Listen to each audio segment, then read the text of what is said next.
todos os cultos essa mulher dizia: Deus é fiel. Pai do Senhor, irmão, Deus é fiel. Pai do Senhor, Deus é fiel, Deus é fiel, Deus é fiel. Aí eu peguei e falei assim: tem coisa errada para essa irmã dizer tanto assim que Deus é fiel. Aí um dia eu estava numa panificadora comprando uns pães ali, cidade pequena, quando de repente chega eu conversando com um homem da padaria, ateu, não acreditava em Deus por nada, eu tentando convencer esse homem, porque ele voou o gesso da igreja toda, e eu queria que ele fosse pelo menos lá para a gente fazer um culto de ação de graça, pelo que ele tinha feito pela igreja. E de repente ele chega e eu escuto uma voz atrás de mim: Pai do Senhor, pastor Saulo. Eu falei: meu Deus, parece que eu conheço essa voz. Quando eu olhei para trás, era a irmã Maria. Ô irmã Maria, pode falar mais baixo, sabe que eu já sou pastor da igreja. Ela falou: ei pastor, Deus é fiel, hein? Eu falei: é verdade, Deus é fiel. Ela chegou perto do padeiro, olhou bem, apontou o dedo no nariz dele e falou assim: rapaz, esse câncer que você tem, nem sua mulher, nem seus filhos sabem, porque você está com medo de contar e abalar a estrutura da tua família. Mas Deus manda dizer para você que Ele é fiel, e se você for para a igreja, Ele vai te curar. Aí até eu bambiei as pernas, falei: não é que essa mulher é de Deus mesmo? E essa mulher continuava dizendo: Deus é fiel. E um dia eu não aguentei, a igreja foi crescendo, um dia eu não aguentei. Eu falei: enquanto a mocidade louva a Deus, a irmã Maria entra na sala minha, tinha uma porta do lado do altar. E eu, pastor com jeitinho brasileiro, eu cheguei e falei assim: irmã, não leva mal não, mas eu gostaria de fazer uma pergunta para a irmã. Ela falou: pastor, eu estou aqui para responder o que o senhor quiser, mas antes, Deus é fiel na sua vida. Não é possível. Eu falei: irmã, mas justamente porque Deus é fiel que eu queria falar com a irmã. Aconteceu alguma coisa de sobrenatural para a irmã dizer tanto assim que Deus é fiel? Eu estou curioso com isso. Ela falou: pastor, aconteceu, mas antes que eu conte para o senhor, é isso aí. Ela falou: pastor, quando eu casei, eu tinha um sonho muito grande de ter filhos. E assim que eu casei, eu descobri que eu não podia ter filhos. E durante 7 anos, sobe no monte, campanha de manhã, de tarde, de noite, de madrugada, e nada. E eu sempre dizia: Deus é fiel, Deus é fiel, Deus é fiel. E depois de 7 anos, no mês eu senti algo diferente no meu corpo. Eu fui fazer o exame, eu constatei que eu estava grávida.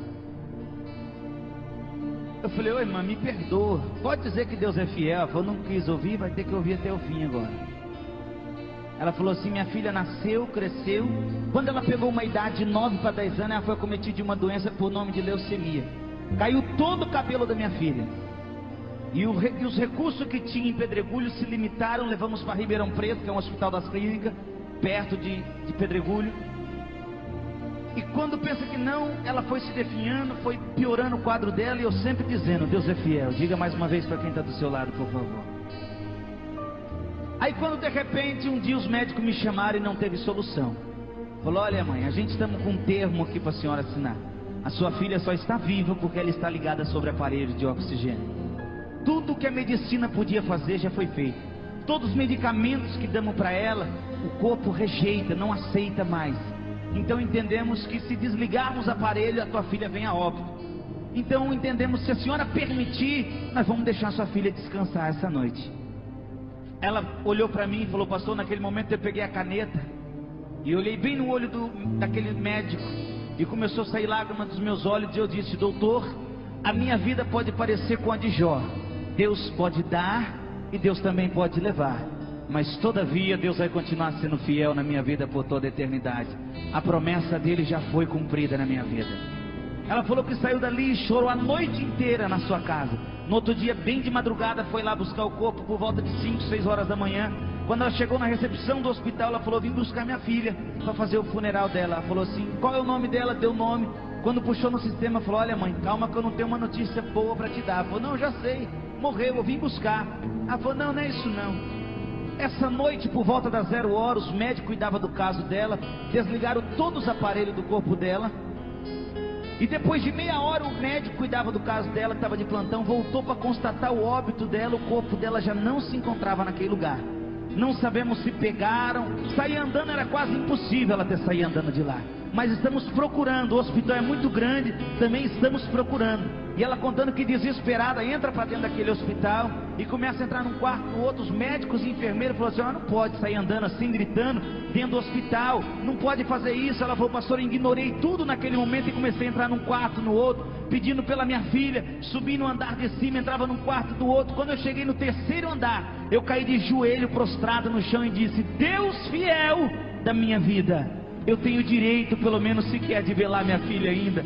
Pô, pastor, quando eu olhei para o meu lado direito tinha uma porta que não estava aberta e nem fechada, a porta estava meio aberta, e eu vi uma perninha de uma criança que correu. Na hora eu falei: a perna da minha filha, tem uma mancha na batata da perna direita, só pode ser a perna da minha filha. Mas quando ela entrou dentro daquele quarto e viu a filha dela sem cabelo, coradinha, brincando com duas crianças naquele quarto, ela caiu de joelho novamente no chão prostrada e falou: minha filha, o que aconteceu com você?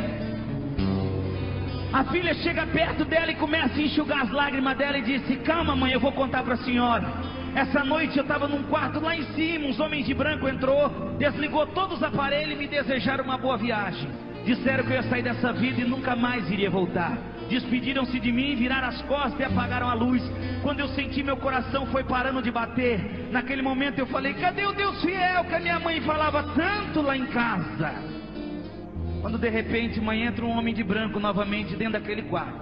Ele não acendeu a luz, mas eu não conseguia ver o rosto dele porque brilhava mais do que a luz ao sol ao meio-dia. Ele chegou pertinho de mim, me pegou pela mão, colocou sentado, me deu um copo de água, e conforme eu fui beber naquela água, eu fui sentindo meus órgãos voltando a funcionar. Ele me colocou de pé novamente e falou: minha filha, pode sair correndo para dentro desse hospital, pode correr, você está curada a partir de agora. Mas quando você vê a tua mãe, você fala para ela que eu sou fiel na vida dela, até o arrebatamento da igreja na face dessa terra. Diga mais uma vez para quem está do seu lado: Deus é fiel na sua vida, irmão.